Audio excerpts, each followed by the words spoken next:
That'd be great. Hey everyone, my name's Advait and my preferred pronouns are he or him. All the best to all the four teams. I hope for a great debate. Thank you. Hi everyone, she's the panel in this round, representative pronoun she, they. Good luck. Hi, I'm Kasim, general friend. Hey everyone, I'm Tejas, preferred pronoun he, they. Wonderful. My name is Chinmay Mohan. I'll be your chair for this round. I don't have any preferred gender pronouns. And while you're privy to all of our names and preferred gender pronouns, it's just best if you refer to us collectively and as a whole, just call us panel. I'm sure you're familiar with the drill, however. If we could have the teams kick off the introduction round as well, with just OG starting. Just a quick note before that, we'd greatly appreciate it in addition to your speaker composition and your personal pronouns, if you wish to assert them, of course. It'd be great if you mention whether or not you consent to being recorded and your consent to whether or not having observers and spectators here present in the room. Wonderful. OG, if you could kick off the introductions. Hi, myself, Raghav Kalra. I'll be going as the Prime Minister in this round. Am I audible? We can hear you loud and clear, Sam. Cool. So I'll be going as Prime Minister. My preferred gender pronouns are he and him. All the best to everyone. Good luck. Hi, sorry to interrupt my partner drop off. Could you all just hang on for 1 minute? Sure thing. We'll go on with the introductions anyway, and we'll circle back. And of course, we'll hold on to actually starting the debate till Deva joins. Please. OG, please carry on with the introductions. Also, please do remember to mention consent for potentially either team or individuals, whatever you all are comfy with. All right. Hi, everyone. My name is Simarjeet. I'll be going as the DPM. All the very best for your debate. My preferred gender pronouns would be he, him. And yes, I'm sorry. I do consent to recording. Yeah. And okay with specs as well. Perfect. I take it that's true for OG as a whole. Please mention it later if there's any problems. OO. Hi, we have Ananya Nair going Leader of Opposition. We have Vibha Swaminathan going Deputy Leader of Opposition. Our pronouns are she, her. We are okay with recording as well as spectators. Thank you. Wonderful. Thank you. OO. CG.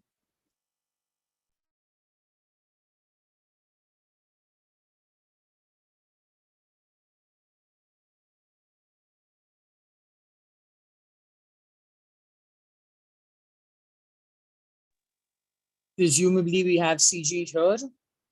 CG?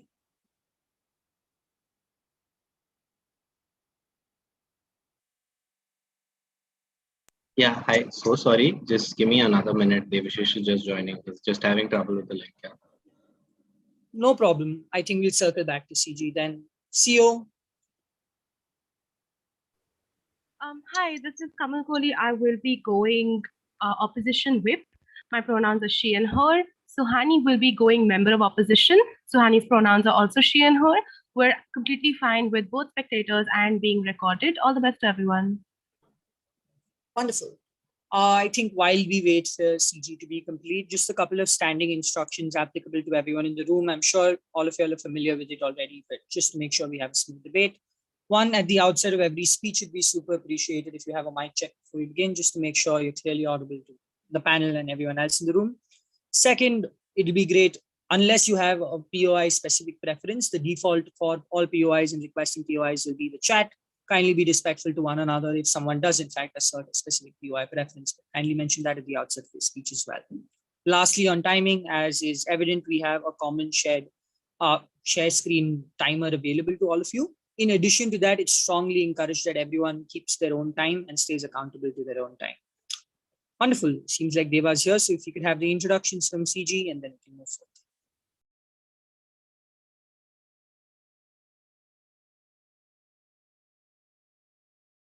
Hello, yeah, I'm Prateek. I'll be going member of government. I'm not preferred pronouns. Devashish should be going gov whip. He has no preferred pronouns. Well, thank you. Sorry for the delay. No problem whatsoever. Wonderful. Just one last standing instruction. This is not for the team. This is just for the observers and spectators in the room. Please make sure you don't, like, as enthusiastic it is as to be in the finals and be spectators, please make sure you don't spam the chat, even all sorts of appreciation or comments. It's best to maybe reserve it to between speeches. And just, yeah, make sure you don't disturb the proceedings at all. That'd be greatly appreciated. That notwithstanding, I think it's best if we proceed with the debate.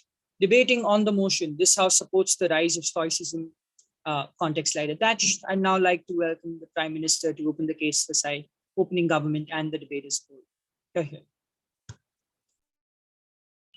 Cool. Am I audible? Loud, whenever you're ready. Okay, cool. I'll be taking my point of interjection at the 5th minute, and I'll call for closing. So don't spam the chat. Thank you for that. We'll be starting like 10 seconds. Hi, can you give me a countdown before you start? Sure, I will. All right.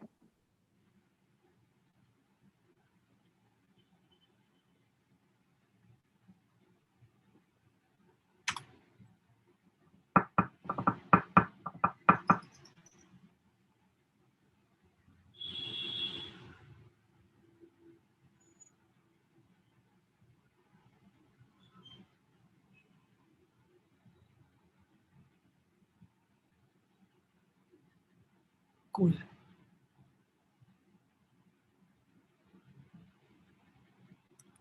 I'm really sorry. I'm just getting my internet thingy right so I don't mess up. Sure thing, no problem. Yeah, cool. Starting my speech in.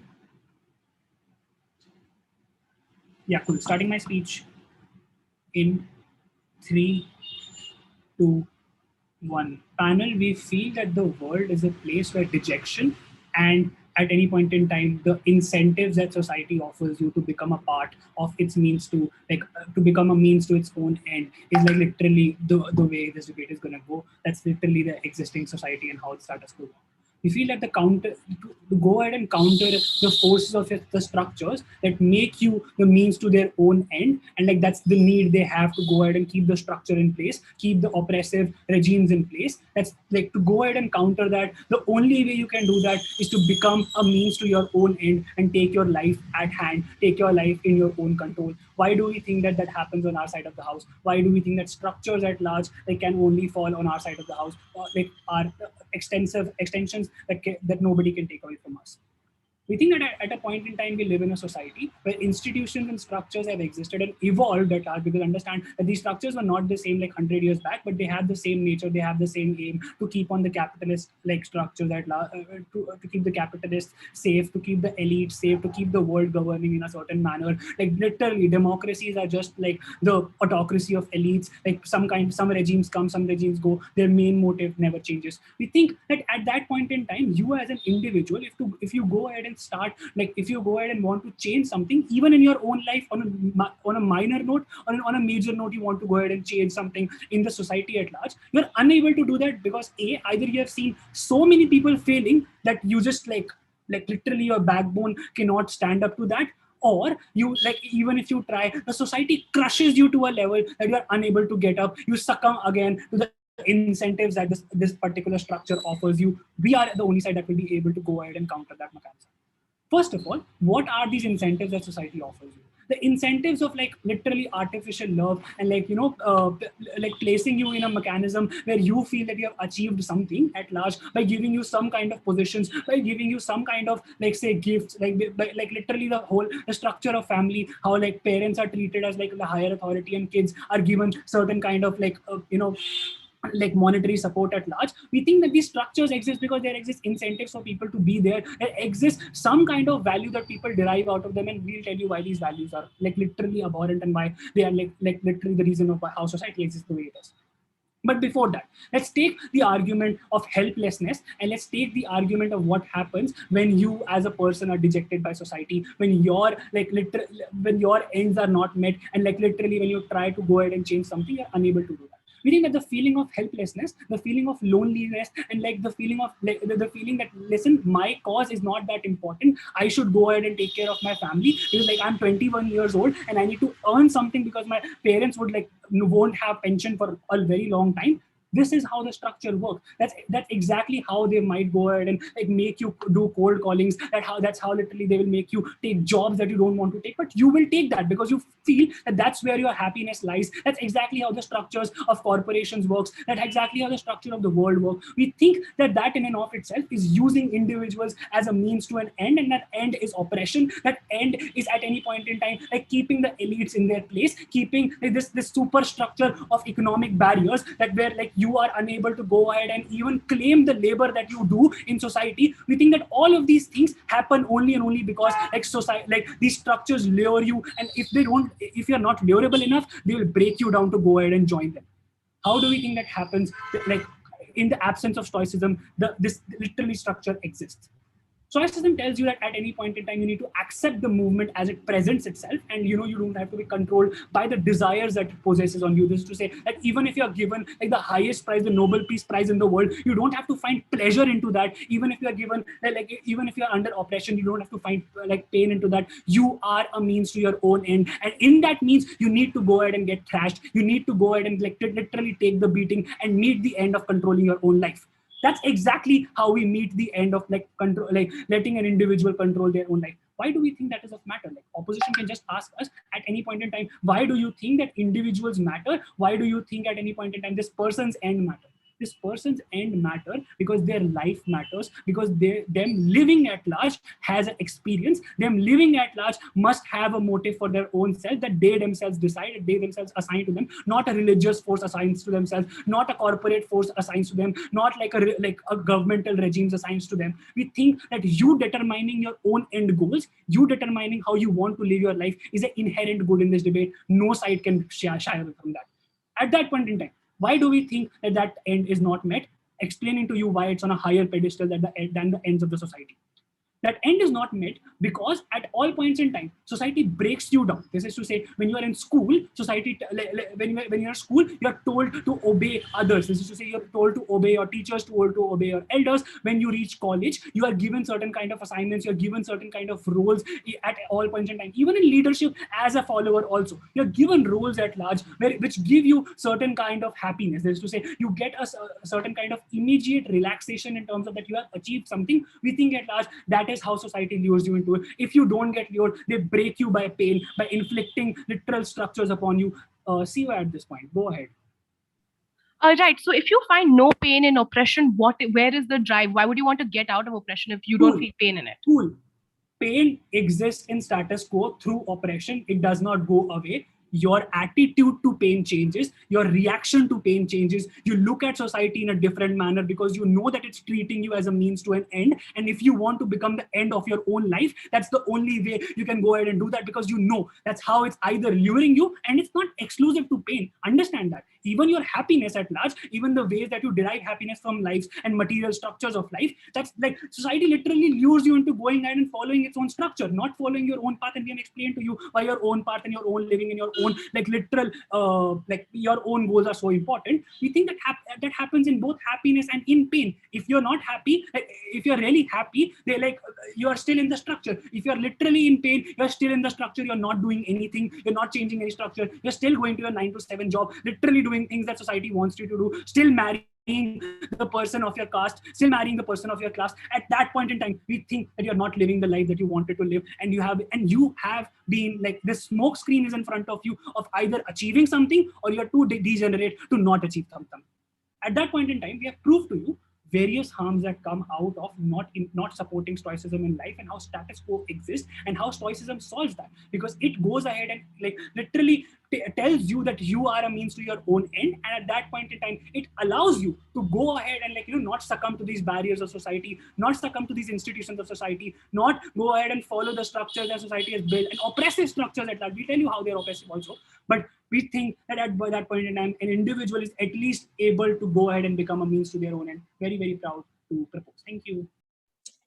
Wonderful. I'd like to thank the Prime Minister for that fine speech, and now like to invite the Leader of Opposition to open the case beside opening up.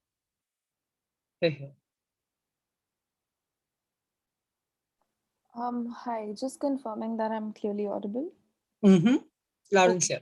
Okay. Hi guys, my name is Ananya. I will be going LO. I will be looking at the chat for POIs, but if I don't take a POI, then the diagonal bench can just unmute themselves and ask me around 5 minutes and I'll take you. Having said that, just give me a couple of seconds to gather my thoughts and I'll start.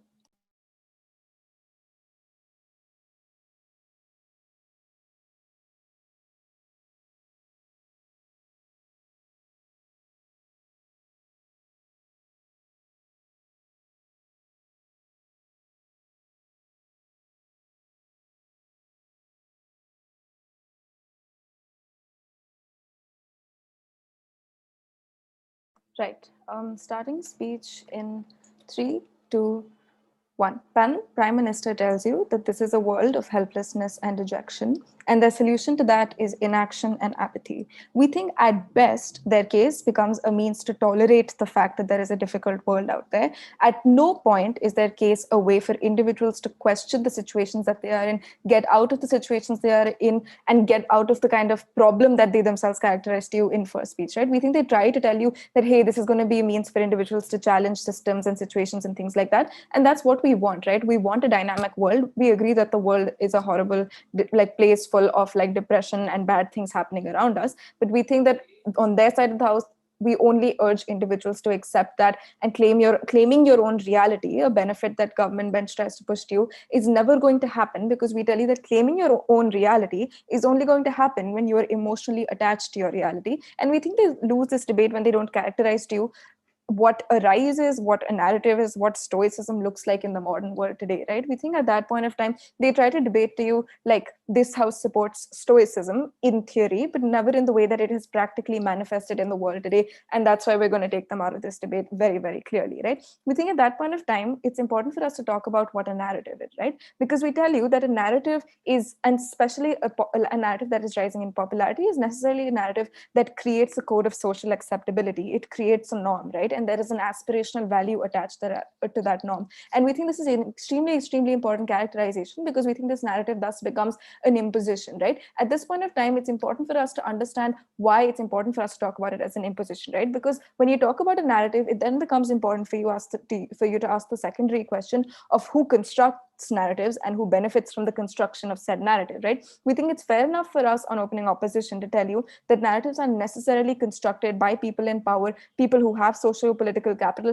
This necessarily looks like people who belong to privileged sexes, races, ethnicities, and things like that. We think at that point of time, these people necessarily create narratives for personal benefit, and it's extremely important for us to talk about that in the way that they manifest, right? We think at that point of time, the idea of rationality is also something that is historically from the Renaissance been something that is pushed as an ideal narrative, but like the reason that rationality is pushed to you and like told you is it's a good thing to aspire to is because the way that structures function, the way that universities like promote rationality but only take white men in through admissions and things like that, or the way that they only allow these virtues to be extended to people in positions of privilege, thus furthering the divide and making it more difficult for people in positions that are not privileged to break out of these narratives and actually embrace like the emotions that they are feeling and they are allowed to feel. We think at this point in time, the first harm that comes to you is that we think that the rise of stoicism is extremely, extremely individualizing, and we think it leads to the isolation of the individual. We think it is harmful for you to tell people that you yourself are responsible for your successes and failures,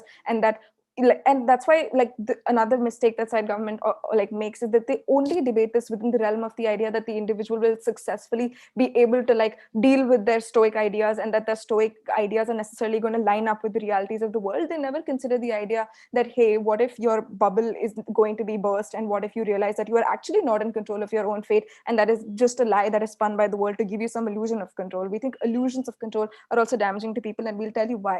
But secondly, on the idea of suppression of emotionality, right? We think that this is also something that is extremely, extremely bad. We think that the way that stoicism functions is also not just very conveniently telling people that you should be accepting and you should have gratitude and things like that, but we think it also looks in the way it manifests in terms of inaction and apathy, right? We think it looks like the fact that if someone next to you is starving to themselves to sleep, or is not able to put a roof over their head, you genuinely believe that that is not your problem, because they are responsible for the poverty or the situations that they live in, and that is not your business, your problem to deal with. What are the harms that we then give you, right? We tell you that stoicism is simply unnatural, right? Which is to say that we think that human beings are emotional, and emotion is something that occurs naturally to you. This is extremely, extremely important, because once you enforce a narrative that is not natural, you are urging human beings to suppress emotions that are natural, right? This like manifests in very real ways in the world. If you look at like body cam videos of when like Black people have encounters with white police officers, and the fact that they have to literally be calm as stone and are not allowed to have any reaction despite the fact that guns are being waved in their face, that is the suppression of like the human reaction to like situations where you are obviously going to feel fear and paranoia and things like that, but you have to suppress it. We think that is an extremely, extremely bad harm. And we think that the way that this also manifests is like toxic masculinity, in the sense that men are in specific not allowed to display emotion and things like that, because that is not an aspirational value, and you have to be stoic, and you have to further the idea that men don't feel emotion and things like that. We think that this also looks like women not being allowed to be emotional, and women being dismissed as inferior beings because they're emotional. But Devashi shall take your PR. Is helping an individual a virtuous act? Okay, sure. Helping an individual is a virtuous act, but we think that in theory it is a virtuous act, and that idea that they're going to push to you is necessarily a theoretical idea that Stoicism pushes. They necessarily have to deal with the idea that when Stoicism has manifested in the world, it necessarily has manifested in the way that, oh, like COVID is really hard for people and it's really bad on your mental health, so focus only on yourself. That's how you're going to get through this pandemic. At this point of time, you don't have to concern yourself with you don't have to like read the newspaper and find out what's happening in the country. You don't have to deal with the fact that migrant laborers are like literally being made to walk home to their villages under like harsh conditions and things like that. We think that they have to deal with the reality of Stoicism and not just the ideal of it, right? But on the idea of like pushing a burden of acceptance, right? We think that values like gratitude and acceptance are also pushed onto you and not necessarily taken on by people willingly, which is to say, and we think that this burden is extremely disproportionate. We think that values like gratitude and acceptance are necessarily pushed harder onto like women when they are like told, hey, there's no need to fight for equal wages as men. At least you are getting paid more than you were getting paid like 20 years ago, so you should be happy. We think that like this is harmful because your wants and needs are then defined by people in power, which means that they are never going to be defined fairly because people in power don't want you to have access to the resources that they have, right? But also asking for more is necessarily associated with guilt, right? We think this is directly going to harm the abilities of like minority communities to collectivize and ask for things and ask for reparations that they are actually like principally owed in the principle of fairness. But we think that at this point of time, because it is associated with guilt, it makes it a lot difficult for them to ask for, right? But what do we think are the positive values of emotions? Because we think that Stoicism necessarily comes with the stifling of emotions, right? We think that this becomes extremely important because we think that emotions are like the driving force that motivate people into action, right? We think that people need to be emotionally attached to their communities in order to then like sit in Shine Bagh for hours and like fight for the rights of their communities. We think that emotion is also like on an individual level extremely cathartic for people and their communities. We think the expression of emotion is something that should be celebrated, even if it is the expression of things like anger and fear and paranoia. We think that we live in a world where there is a space for those emotions to also exist. We don't think that only positive people can come out only on side government side. Very, very proud to be unopposing. Wonderful. I'd like to thank the leader of opposition for that fine speech. I'd now like to invite the DPM to continue the case for side opening up. Here. Hi, I'll be starting my speech in 25 seconds. We'll give you a countdown. Sure, I guess.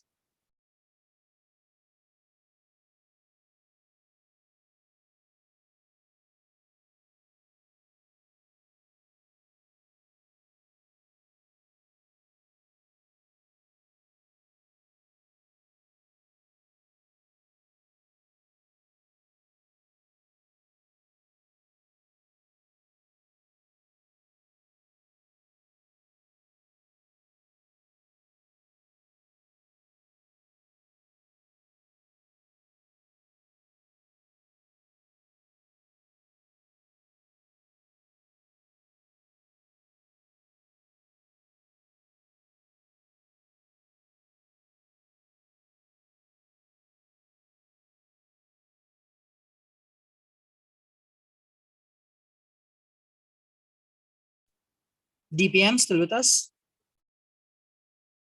Right here. Give me just 10. Yeah. The network fine now? Yeah, it's better. Give me just 5. Yeah. 1 second.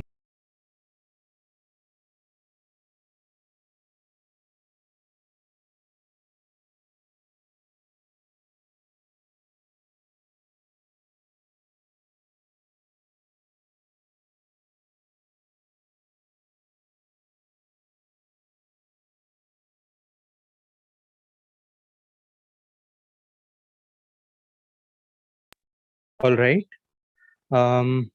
Assuming I'm audible, I'll be starting my speech in 3, 2, 1. Panel OO is out of this debate when they argue that an ideology shouldn't be propagated. Again, not our burden to justify that this will become the ideology of the world. So we're not only supposed to engage at our worst case scenario, we support it in the world as it exists. We prove to you how it counters other structures and lets an individual take charge of their own life.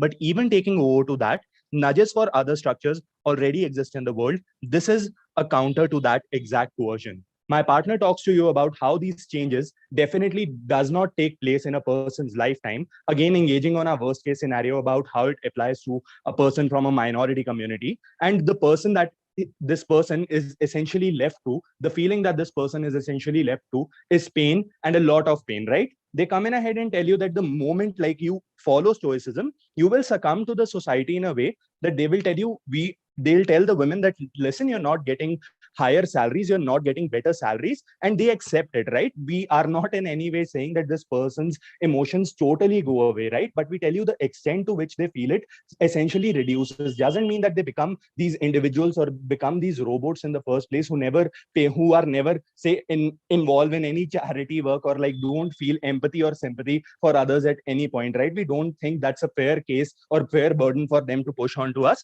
But on the idea, like they also say that the acceptance to your situation is privilege, but that is actually factually wrong, and squeezing this debate to their own narratives of privilege. They tell you who defines it, and we never define it for you, so it's always going to be privileged, right? It's already like the privilege deciding these narratives for people anyway. Highly inexclusive argument. Even the social movements at large, like you know people from privilege only, like any person does not necessarily know people from the groundwork. We don't really think that argument is largely inexclusive, man. Like elites taking over the narratives of this, like even if they do, we tell you like structural benefits of it. But the best case in OO's world is to accept the world with its oppressive structures and keep the mechanism of luring people and breaking people to get them to do what you want by the channels of pain and pleasure, right? This, like what do you get from our side essentially, panel? Raghav talks to you about like how he characterizes the status quo to you, does a good job with that when he tells you like you need to counter the force of structures to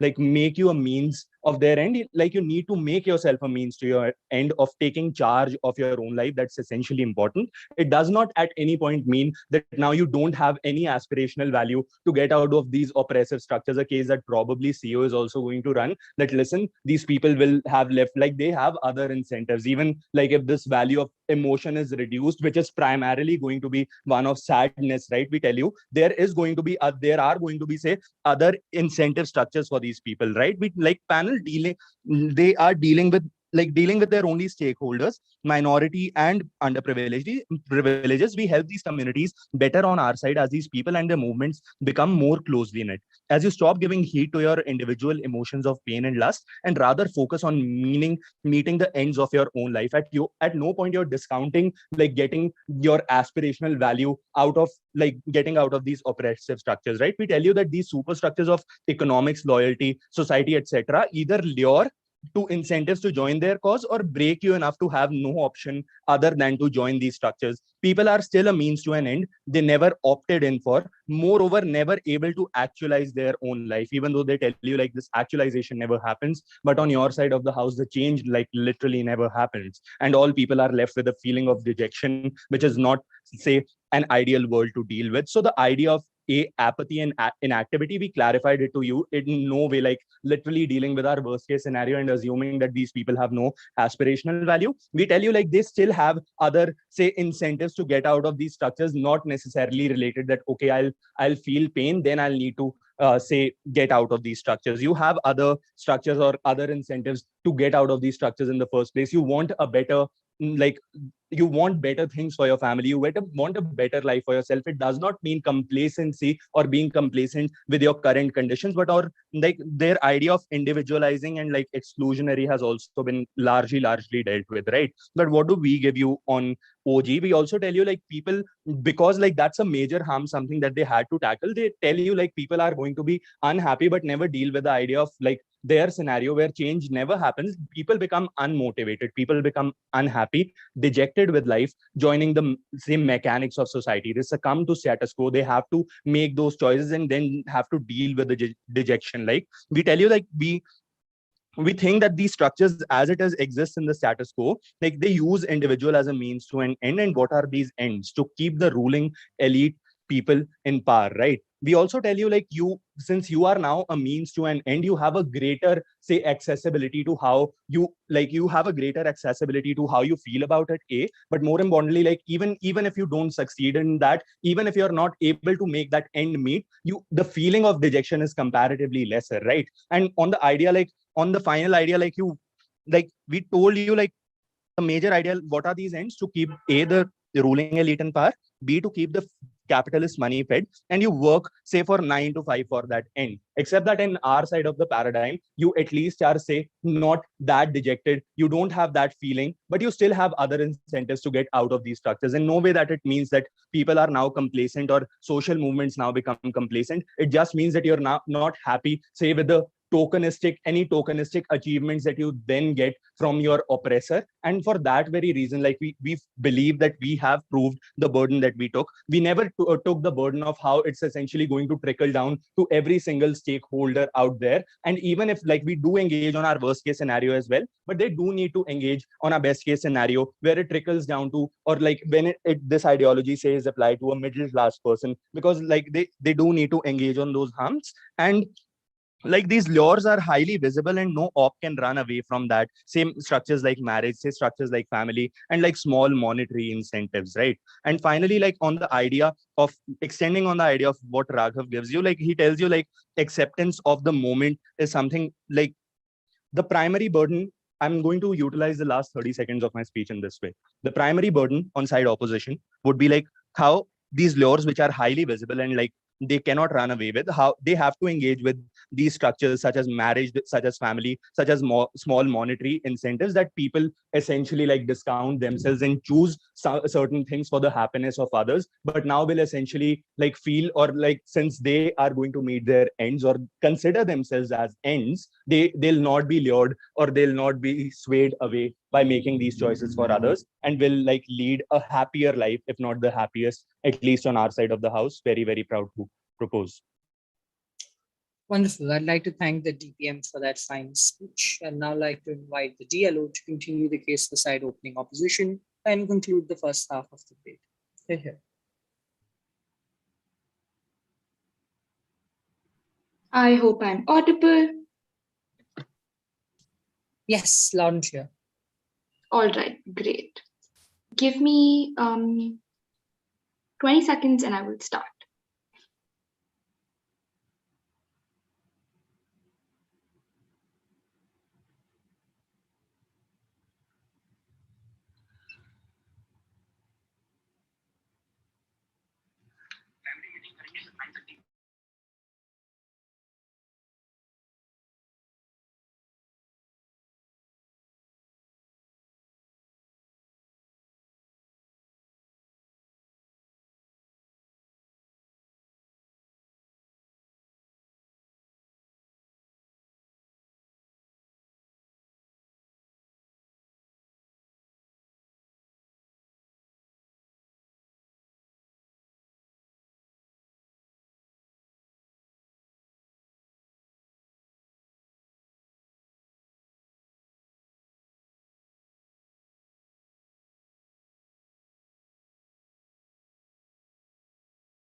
Right. I hope I'm audible. I will be taking a POI in the 5th minute from closing. Put it in the chat. I will take you. Starting my speech in 3, 2, 1. Panel, OG is out of this debate when they don't understand what the burden on their side of the house is, right? When the motion tells us that they have to support the rise of Stoicism, they have to support it in a world where Stoicism is becoming a more popular phenomenon. They cannot debate this as theory in a utopian bubble void of social context and realities. They have to take on the burden that this becomes a dominant mode of thinking over the entire world, or at least gains some form of prevalence, right? We think that's slimy debating on their side of the house. But even if they don't have to prove universality, they have to at least tell us what this looks like if this operates in the real world, right? Any ideas of actualization that they give you are not grounded in any sort of mechanization of what it looks like for an individual to only care about what they can and can't control. And this harsh binary of control and lack of control is something they have to defend. They make three assumptions in this debate, right? One, it's perfectly plausible for individuals to opt into the Stoic bubble. Two, it's plausible for them to stay in it forever, regardless of social context outside. But three, the Stoic bubble automatically means that any emotions that they have don't exist or are lessened. We think that's blatantly untrue, because the way human beings are built is to respond to things. The way society is structured, interactions are structured on societal levels, on interpersonal levels, on community levels, based off of investment in other people and other things, which means you have an emotional attachment to a thing. We don't think emotions go away on their side of the house. You're just forced to suppress it, right? But what does this rise of Stoicism look like, right? Ananya tells you that this looks like the creation of social codes of acceptability, which necessarily celebrates those people who have detached, who are able to accept the moment, and shames those people who aren't able to do this, because it set a standard of what it means to be Stoic. Let's give you some more contemporary extensions to this, right? The resurgence of Stoicism in recent times is a fact, something that came about within the COVID-19 pandemic, except who created these narratives? Middle class people like you and me, who can sit here and still be privileged enough, whose only thing impacted is mental health, while other people like migrant laborers still at every point of time struggle without access to basic resources, where vaccine hoarding and entire countries have gone without vaccinations, where death and dying and suffering happens every single day, right? The ability to control and not control then is a function of power and privilege, is something that's violently discriminatory for those people who don't have access to detach from their real lives and detach from the realities that they interact with every day. Three large ideas on OG apart from this. One, your happiness is externally defined and you need to reclaim it. Two, accepting the moment is a great idea. And three, your reaction to pain changes. One, we understand that your happiness is defined, but at every point of time, Stoicism gives you another end goal for your happiness, right? We don't think choice is anything that's actualized on their side of the world, because we're still confining to an end goal that is defined as detached, not not swayed by one or the other, that's simply self-fulfilling, right? We don't think that there's any sort of emancipation possible there, even if capitalist structures, societal structures are oppressive on multiple levels, right? But in the second idea of accepting the moment, we think Stoicism again here doesn't tell you they come and tell you try to run this idea that your end goals are up to your own definition. In a Stoic world, you can do what you want. We think that's a lie, right? Because Stoicism tells you exactly who you should be. It doesn't emancipate you. It tells you that you are emancipated while you are in reality not. You are stagnated. You are stuck in a world where there's dissonance between what you're told you have to feel and the entire realities of the world that you live in, right? But in the third idea, that your reaction to your pain changes. Even if your reaction to pain changes, you assume that it is your own reaction to something and not a common reaction to a structure that an entire strata, an entire community has, right? You assume the inability of other people who can't have the same reaction as you do, which pits you against people who are at the very same position as you. This looks like us saying, well, why can't you be happy with everything that you have, without understanding the way the sexist, casteist, patriarchal, ableist, racist world works, right? We think understanding that this debate happens in a world which is fundamentally flawed is critical. But on the idea of we think this is largely preemptive on closing government also, they come and try to tell us that Stoicism looks like something which is basically helping the others. It's a virtue. It's about being kind, helping thy neighbor. We think that's a lie, because the way Stoicism is defined fundamentally is not extrinsic to like other things, right? It means things like being more honest, like attending to your own needs. It's about like finding like self-improvement and things like that. We don't think at any point of time helping thy neighbor comes into like the Stoic view of life. But even if it does, we think that's still marginal change that doesn't hold structures accountable for the way they're oppressive, right? Because right now, if I say it's in my control to feed one poor person on the street, and now I should be happy with that, endemic class oppression still continues out there, but I am driven to inaction and apathy because at every point of time, I still think that I have done enough. I can in no way like end the class system, so I shouldn't even try. We don't think that's how social change comes about. We don't think that's how movements are driven. Before I extend constructives, I'll take a POI from Devshish. How exactly do you change structures in your world then?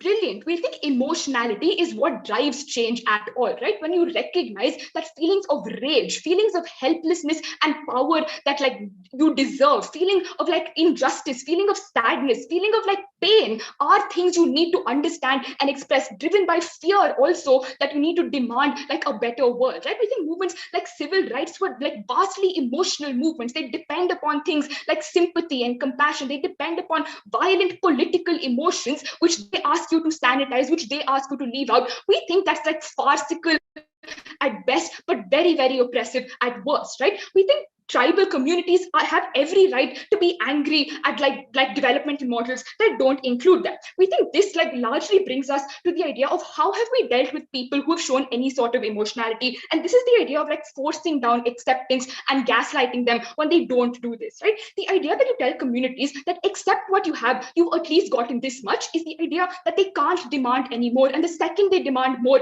you push guilt, right? You tell them that why are you struggling for more? You will never be happy in this world. We are perfectly fine with never being content or happy in this world if it means we're angry people fighting for a better world at all stages. We've given you like 6 ideas, right? 1, the idea of individualism and isolation from others. 2, the disenfranchisement from structures that you get when you don't see this as a collective issue. 3, apathy and inaction of the privileged class because they have no incentive to bother about what they can't control, which is necessarily defined upon what privileges they themselves enjoy. But 4, the idea of sanitizing spaces of emotion. This gives you like 2 large like pushes. 1, emotionality is something that's like weaponized against people who need to express emotions based on their realities. But 2, the idea that acceptance and gratitude is forced down people, choking them into situations where they can never progress further. For all of these reasons, very, very proud to oppose. Wonderful. I'd like to thank the TLO for that fine speech. I'd now like to invite the member of government to open the case for side closing love and extend upon government as a whole. Here.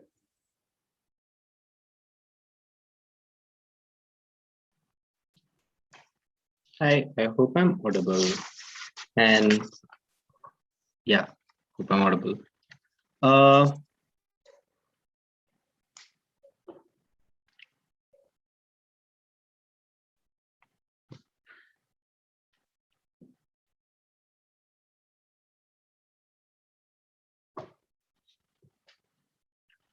Starting my speech in 3, 2, 1, start. And let's get something clear. Stoicism is not a common narrative in status quo. So I think examples of opposition are like fundamentally against their case, because opposition is supposed to defend status quo and tell us why precisely like status quo is something to look forward to or like support in the first place.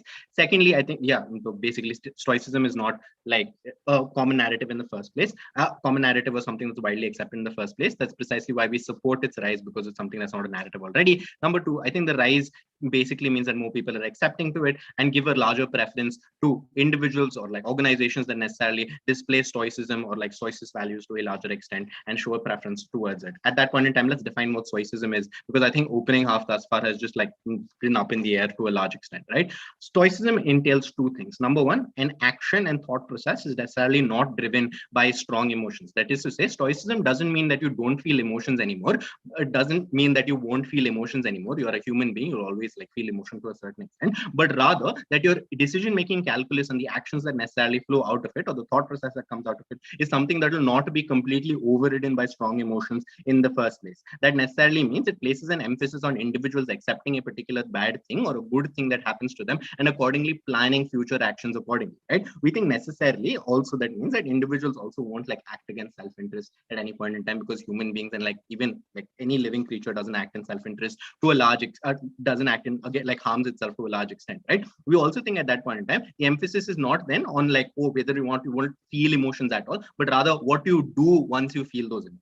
Number two, in terms of virtuousness, I think that's something that has been ignored largely from opening up, because read the context, it necessarily places, Stoicism places an emphasis on individuals being virtuous as a whole. That is to say, it's place an emphasis or a value on being like virtue ethics as a whole, which is be good to others, do not harm others, which is one of the most basic like virtue principles, helping other individuals or helping individuals who are deprived or socioeconomically, or like telling the truth, etc., right? All like virtuous things. We think at that point in time, Stoicism necessarily goes ahead and tells you that being virtuous gives you happiness. That is to say that the way in which you achieve happiness in life, which is like largely the goal of individuals as a whole, and the way you achieve it is necessarily by being virtuous to other individuals, right? Which is diametrically opposite to like status quo, which tells you that pleasure and enjoyment is what necessarily gives you happiness. And what does pleasure look like in status quo? It looks like materialism and greed to a large extent, wherein individuals continuously hoard resources or like are continuously greedy or extremely self-happy or extremely concentrated in their own resources, and absolutely not willing to help other individuals because they're not willing to share resources in the first place, because the derivation of happiness is directly correlated to the pleasure that they receive from it. We think at that point in time necessarily they had to defend you why necessarily status quo and the kind of materialism and the kind of emphasis on greed and pleasure and completely fulfilling your own happiness as opposed to being a virtuous individual is something that is desirable. What then are the impacts of Stoicism as a whole, right? Number one, I think in terms of like rational calculus as opposed to an emotional one, not only does it not mean, it doesn't mean that you can't erase emotions as a whole. Like I don't think that's possible for human beings as a whole, but rather like the decisions past that emotion and how you react to it are necessarily guided by like this sort of decision-making calculus. At that point in time, you're likely to make rational decisions, accept your circumstance, as opposed to be completely reactionary and like let your emotions completely guide you. That is to say that you're likely to make a more calculated decision and take into account all the like countervening factors in a particular instance or something that happens to you, and necessarily then plan a course of action, and you're likely to accept the bad thing. You're not likely to, as in status quo, an emotional reaction to something extremely bad happening to you is either like complete denial and not accepting it and like just running away from it, which are individual humanistic responses to grief or other bad things happening to you, and then necessarily running away from your problems to a large extent. We think at the point in time Stoicism is adopted, you're likely to accept this problem and like rationally make a decision as to what your future course of action is. In terms of dealing with grief, right? I think like human beings as a whole and like life in general, you feel like incredible loss. Every individual feels loss. Somebody dies in your family, except you lose a job. Extreme grief happens. The point in time Stoicism is adopted, individuals are better able to like accept a particular grief and accept a bad thing that happens to them, and necessarily be able to move on and deal with their emotions, as opposed to like go through the entire stages of like deny it and run away from it and so on and so forth. They're less likely to feel extreme emotions, which can send them on like self-destructive spirals of like alcoholism, drug abuse, etc., right? Moreover, we think that in status quo, greed and pleasure is what like is perceived to give you happiness in the first place. That has led to things like materialism, and that's precisely what like status quo examples of opening opposition gives you, right? Because people believe that like pleasure and like the fact that I have a big house and like all like rich, expensive stuff is what gives me happy. And that's precisely why individuals are so greedy in the first place. And what does this greed come and like how does it necessarily like manifest itself? It comes by the virtue of like exploitation and exploiting particularly individuals from socioeconomic deprived classes. We think at that point in time, individuals are also less likely to part with their resources in order to help each other. However, this is different in Stoicism because being virtuous, helping out, giving your resources to other people, or not necessarily like hoarding stuff is something that is considered virtuous, right? So we think at that point in time, individuals are at least likelier to not act in such a like self-serving manner in the first place. We think at that point in time, individuals are also likelier to like display a preference for not only corporations or political parties that are likely to be more stoicist in that they place a larger value or a larger emphasis on like virtue as a whole, but also ones which are like more rational, etc., right? We think at that point in time you have like better, like more rational decision making calculus and like consume this things, etc. I'll quickly take opening opposition before moving on to emphasis. Can you respond to the idea that the narrative of Stoicism disproportionately affects marginalized communities?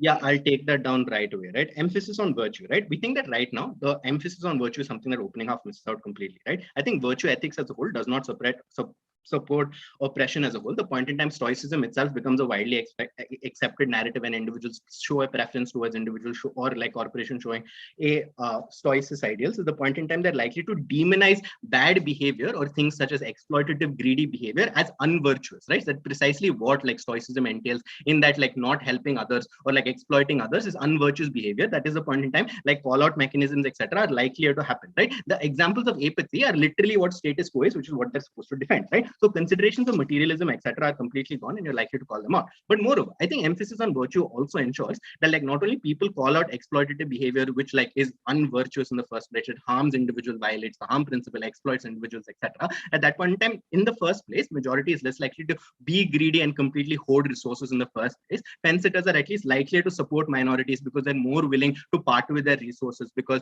like materialism is not the only thing that gives them pleasure, but rather being virtuous also. But I think minorities also then are likely to use more rational tactics to oppose structures in the first place, as opposed to emotional reactions such as rioting and looting, right? Because I think even within the civil rights movement, Martin Luther King's entire protest was the one which took a rational approach in terms of protesting and pushing for legislation, while Malcolm X took an emotional one and went and shot on the went and became violent. I think we all know which one was successful. For those reasons, support Stoicism.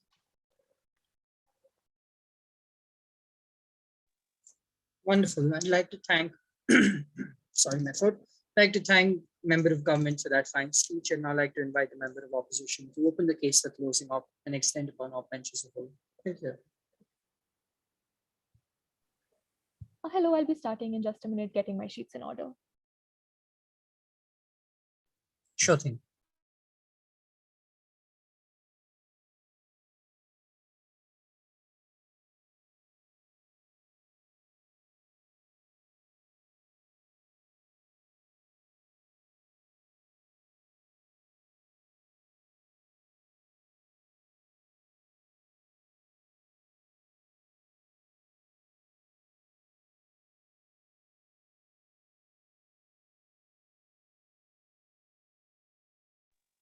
Hello, just confirm. Can someone from the panel please confirm that I'm clearly audible? There's no disturbance. My voice is muffled, anything like that? Yep, we can hear you. Okay, there's some disturbance there, but we can hear you loud and clear. Perhaps your voice is just a little bit faint. I don't know if that will change during the speech. Yeah, I'll probably get louder during the speech, don't worry. All right. Hi, my name is Suhani. I will be the member of opposition for this debate. My preferred gender pronouns are she and her. POI is in the chat, and I'll try my best to take one from opening as well as closing. But please don't put in a POI before like the 3rd minute. All right, then. Starting my speech in 3, 2, 1. Panel closing government, and in fact, the entirety of the opening bench is out of this debate at a point where they don't go ahead and mechanize to you what exactly this idea of virtue looks like, right? Entirety of closing government's bench rests on the fact that virtue, that this whole thing of the belief that virtue will achieve happiness is a good thing, as in virtue is a means to achieve happiness, and therefore lack of virtue means lack of happiness, is good. We believe that at a point in time, OO has come in and told you about who controls and devises narratives, right? But they haven't told you how they manifest and what it means. We'll tell you that, right? We believe that virtue is something that, given the context of the world, which is highly right-wing, orthodox, conservative, controlled by like conservative religious ideas, we believe that they're the ones who are going to co-opt into this and define virtue according to what they think is virtuous, right? We believe that this gets even worse for like places with like the developing world, where orthodox and conservative ideologies are even more widespread. At that point, you have virtue looking as things like women who are supposed to be domestic and docile. Heteronormativity becomes a virtue. Homosexuality becomes something that's not virtuous and becomes a sin, right? At that point, when communities or say people go out and feel pain or don't reach a level of happiness, their lack of virtue is blamed for it. If virtue can bring you happiness, if you don't have happiness, it means you didn't have virtue. At that point, things like victim blaming go up, right? At a point where, say, a majority of women, and trigger warning for sexual harassment, face sexual harassment, the impact is massive. This narrative being propagated will probably be like, oh, you weren't virtuous enough, or you didn't follow the right ideals of virtue that we gave you. That's why you're unhappy about this, right? But virtue could simply mean something that, oh, you should have been more well covered at that point in time. But finally, more than that, we also believe that people takes on the entire case about virtue being something good, right? But then, what does this debate look like? We believe that opening opposition has missed out like a few key pushes, as in what this virtue looks like when it manifests, but it's also not told you about what the rise of Stoicism looks like, right? They've told you that it's a narrative, but but closing government heavily relies on the fact that they're able to get forth a very nuanced explanation of Stoicism that involves all these different aspects, right? We don't believe that's how it's going to function. We believe that the rise of the propagation of any narrative throughout society looks like this, right? Narratives are simplistic, extremely understandable, definitely aren't capable of being nuanced. But more than that, narratives are often met with pushback that lead to like more pushback from the side of the person who's pushing for such a narrative, right? Which currently are people with more socioeconomic capital, which we believe we've arrived to a consensus tend to be more conservative, orthodox, or the extremely privileged individuals, right? How have humans historically gone ahead and propagated ideologies and narratives that have pushed back, right? They've done it through violence, coercion, conversion, etc. Things like imperialism, evangelical ideologies, things like Nazism, Hindutva, etc. These are all ideologies that were met with pushback, still propagated through violence. But more than that, we don't believe that opening has gone ahead and told you anything about how, say, emotions and how, say, pleasure, virtue, and pain actually look on opposition's paradigm, which we'll do for you right now. We believe at a very practical level, right? This isn't even philosophical. We believe that the fear of pain and humans actively fearing pain has in fact led to like us wanting to make life comfortable for ourselves. It looks like the advent of modern medicines, vaccines, the push for stringent safety measure regulations, very basic stuff. We're fine with that. We don't want Stoicism to rise and for all of these comforts to be taken away from us. But more than that, we believe that at a point where you go ahead and say, fear, pain, and pleasure and extreme emotions are seen as roadblocks to happiness, these are necessarily demonized or seen as useless. What does that look like then? We believe, let's tackle like things like pleasure first, right? We don't say that pleasure is that bad, but historically speaking, pleasure, especially sexual pleasure, has been demonized, especially for like women.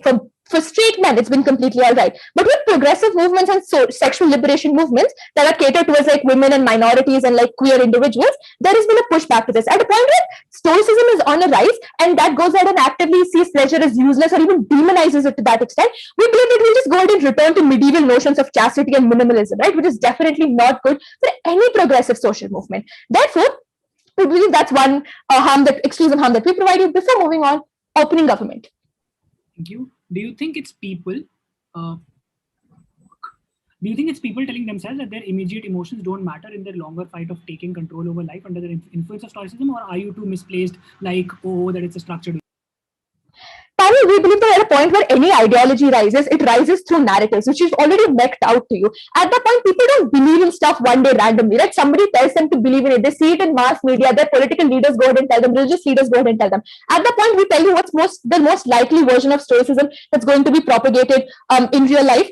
We don't want to deal with like extreme philosophical theories of ideologies. But more than that, we also believe that this whole push that closing bench brings to you about rational calculus versus like emotional response, we believe that and this whole thing about rebutting them on pleasure, we believe that at a point where they say people are materialistic and hoard resources, we believe it's the top 1% who go ahead and hoard the most resources. We're definitely not going to go ahead and become extremely charitable and just become the pinnacles of altruism at a point where you push for this ideology, right? We believe so. Therefore, that's a net loss. But more than that, coming to rational calculus and like emotional responses, we don't see why emotional responses are that bad. But more than that, we believe most human beings in day-to-day life do act with rationality, right? We're not exploding with emotions at all points in time.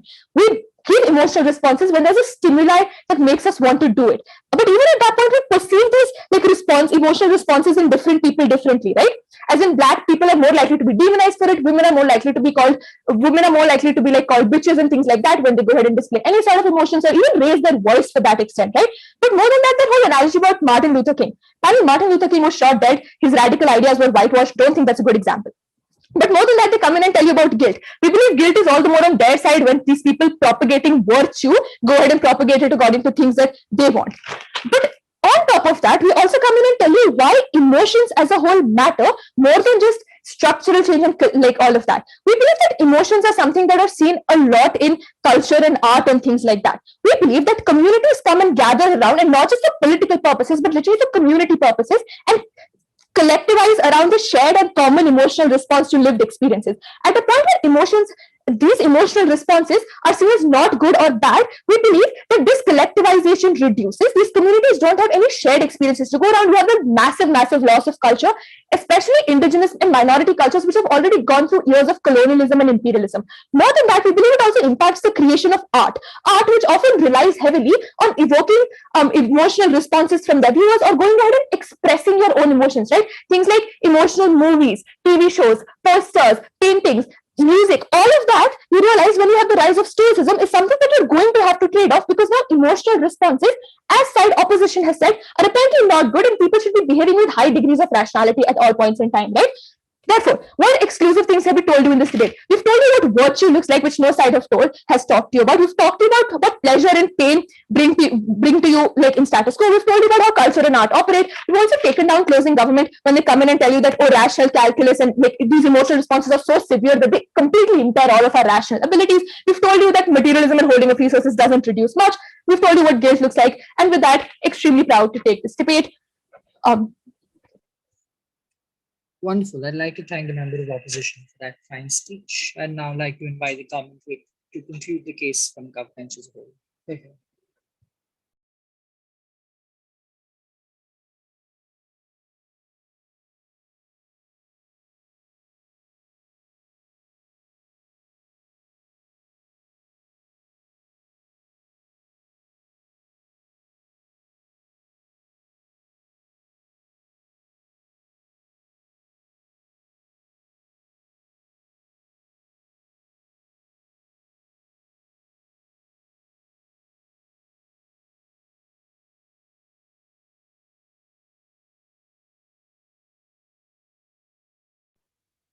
Gavip, still with us?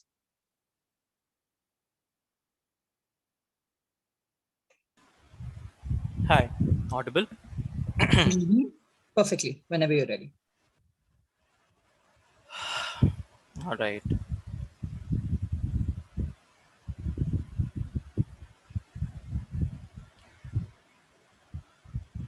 Okay. Just setting up my timer.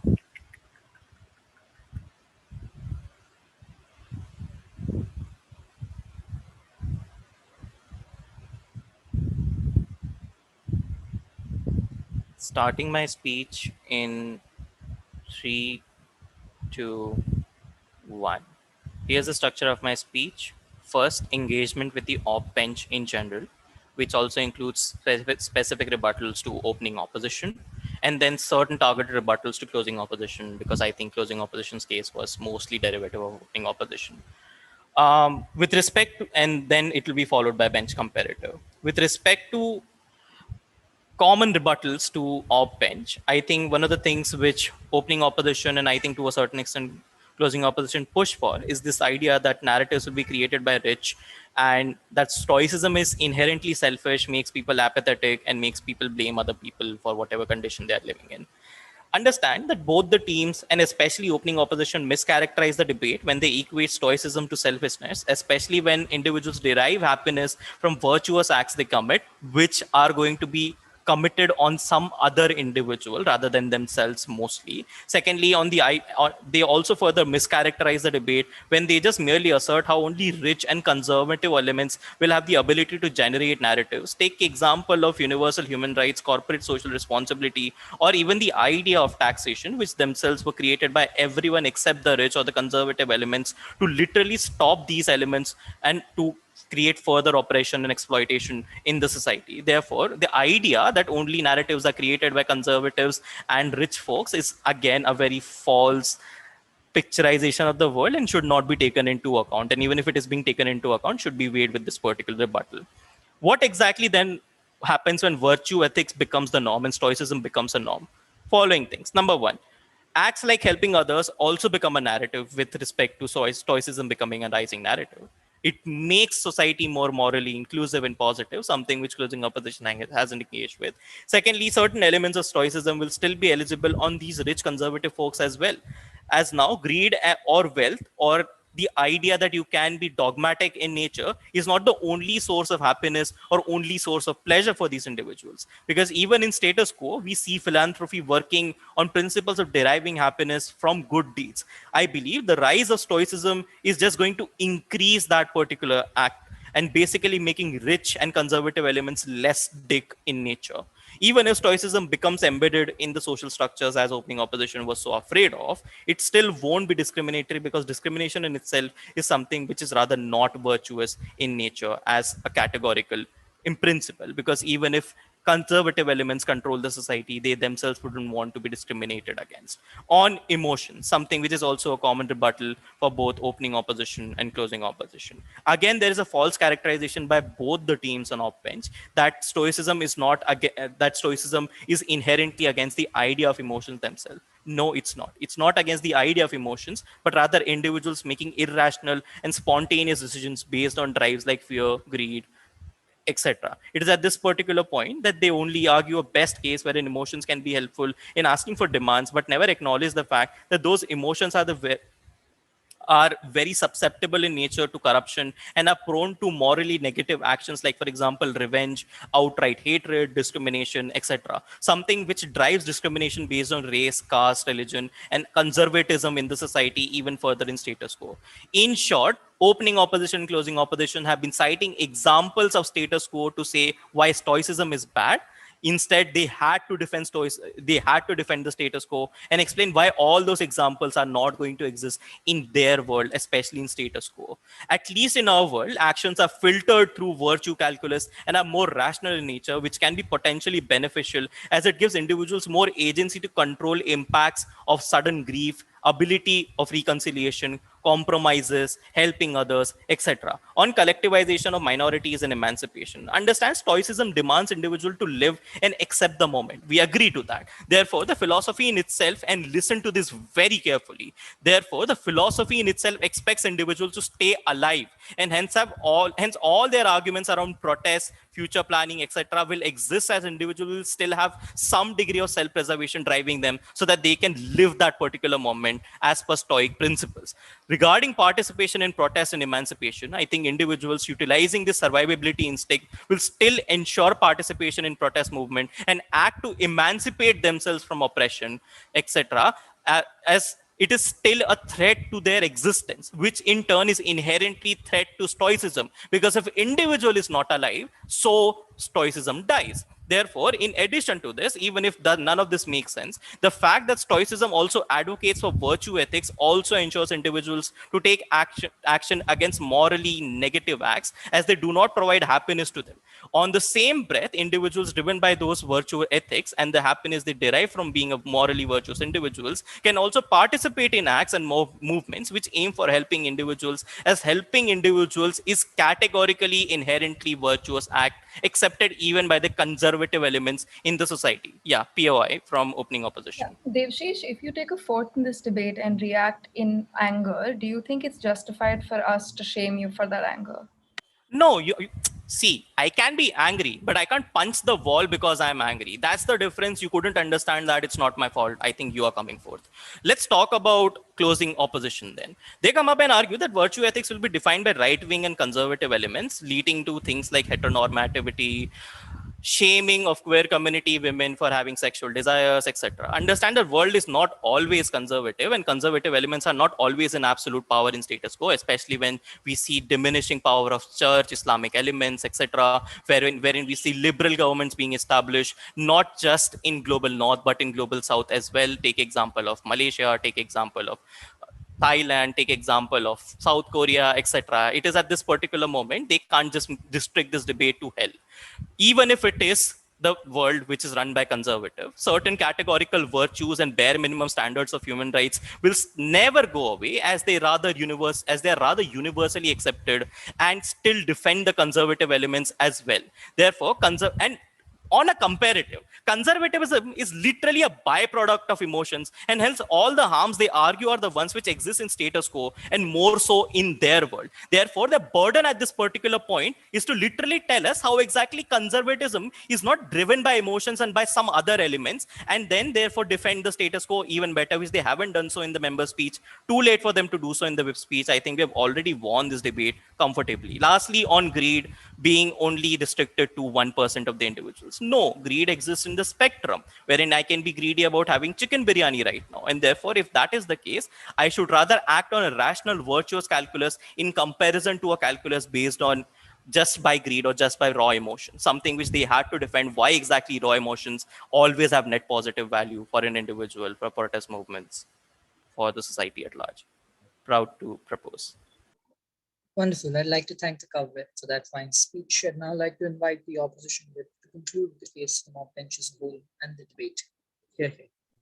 Hello, am I audible and visible? Yes, whenever you're ready. All right, just 10 seconds.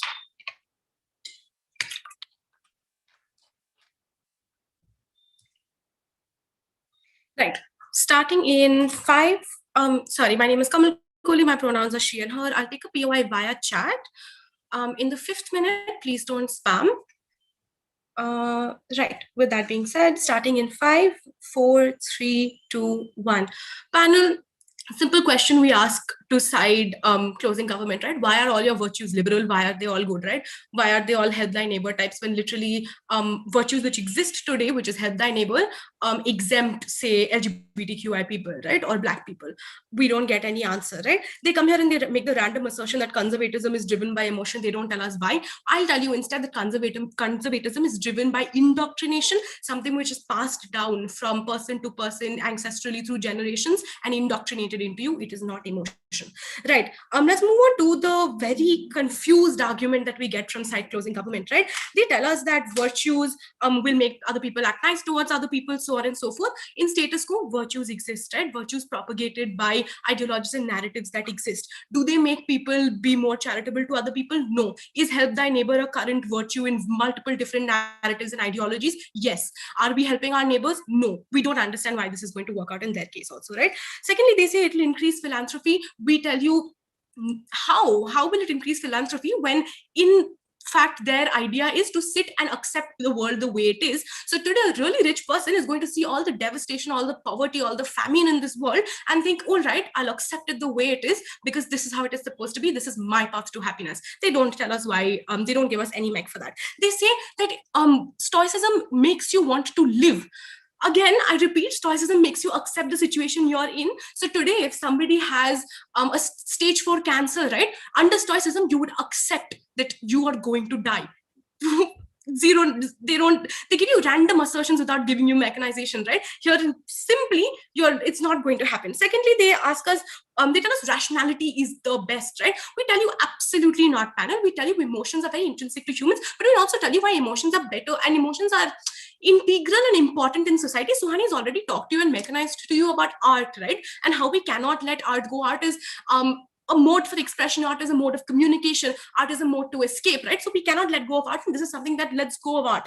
Secondly, we also tell you that human want has given us so many things. Human want has given us the skyscrapers we have today. Human want has given us technology. The human want to have a better life has done all of this, right? So if you don't have want, if you don't have desire, if you don't have greed, we won't go further in life. We won't go further in society. So when he also comes up and tells you the understanding of pain and the understanding of fear is what has also driven us forward, right? If we were not scared of pain, if we did not, if our intrinsic responses did not come out from pain, we would not have, say, invented the COVID vaccine, because we all know people suffer when they get the COVID-19 disease. So to mitigate that pain that happens, that suffering that happens, we invented the vaccine. And that is exactly why, panel, we tell you that these emotions are very intrinsic to not only human survival, but to human to forward the human race at large, right? I'll give you a very simple example. Again, repeating the fact that Stoicism is that you accept the way things are.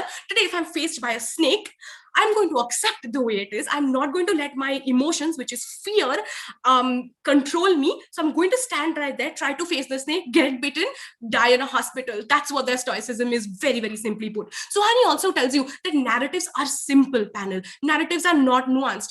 Nobody's going to look at the nuance that closing government has given to you, simply because when narratives are spread, it's a vast ideology, very simple to understand, because it has to reach down to the ground level, right? That's the point of narratives.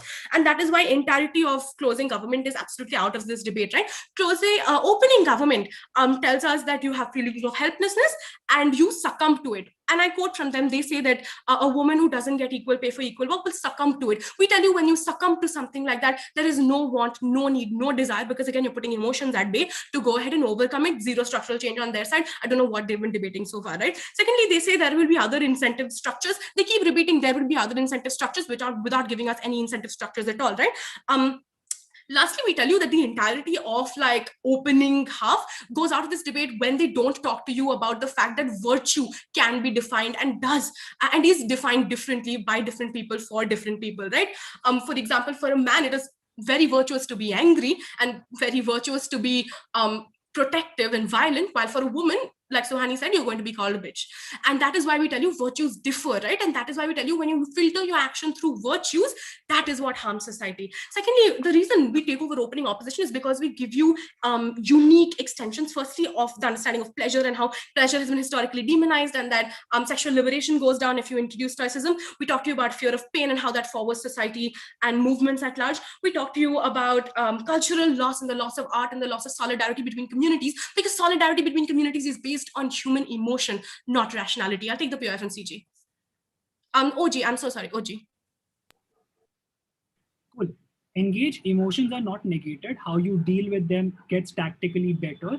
The superstructure. Right. Understood. Not a POI, first of all. Secondly, even if emotions are not negated, we've been working on that assumption that emotions are not negated, right? When you put emotions on the back burner, so many things don't happen. Human desire goes out of the window. Today, if I desire to be a multi-millionaire, but I put that back into my head and think rationally, oh, I'm a middle-class person, and I simply cannot do that, I'm not going to work forward towards my future. That is the importance of human desire, of human pain, of human want, right? And if my mother is dying and I know rationally I can't do anything about it, but human desire, human want, the emotion that propels me is going to make sure that I at least try to do something about it, not sit back with my two hands and accept my fate and accept my mother's fate, right? And that is what we tell you is the massive importance of human emotion.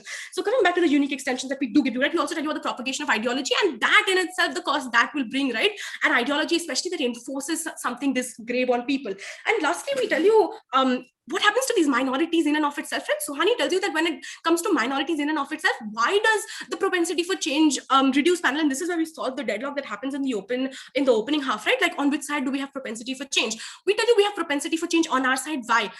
Because in a world where you sit down, accept and twiddle your thumbs and say, all right, this is rational, this is the things I can do, this is the things I can't do because I belong to, say, like the Black community in America, what happens then, right? The entire community is lulled into complacency. What happens then? They're believed to think that they deserve what is happening to them. They have to accept what is happening to them. That's a narrative that's being pushed on them. So they accept police brutality. They accept institutional racism. They accept institutional racism in the judiciary, right? And that is why I tell you, it curbs any sort of propensity for change. While on the other side, raw emotion like the ones we saw during the protests post George Floyd's tragic death is what makes people go ahead and demand for change and demand for action, right? So we tell you, once we take out OG completely out of the debate because they give us random arguments about if you succumb to society, you're suddenly going to be able to change it. They also don't tell us why you can't change society from within and through societal structures, and that is historically what has been done, right? Whether it's the right to vote for women or right to vote for Black people, so on and so forth. We take over OO because we plug quintessential holes as to what these virtues are. We talk to you about individuals and what happens within minority communities and multiple unique extensions. We take down CG completely because the entire case is confused, and I've talked enough about their rebuttals. Very proud to win this debate. Wonderful. I'd like to thank the CEO for that, opposition whip specifically for that fine speech. Additionally, I'd like to take this opportunity to thank everyone in the room for what I thought was a rather interesting and engaging grand finals. Cool. Before we have everyone leave, everyone could just cross the virtual floor and engage in a sporting gesture of their choice. Just be nice to your fellow debaters. Cool. OC, if we could have a breakout room or something open for the panel to go to so that we can live.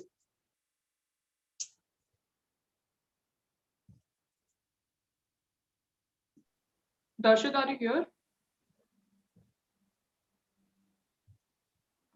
If not, to Discord, that's also fine. It's just asking everyone to leave the meeting might not be quite so feasible. I'll just create a breakout room. Thank you. Meanwhile, judges, you all know what to do. Look over your notes and we'll start.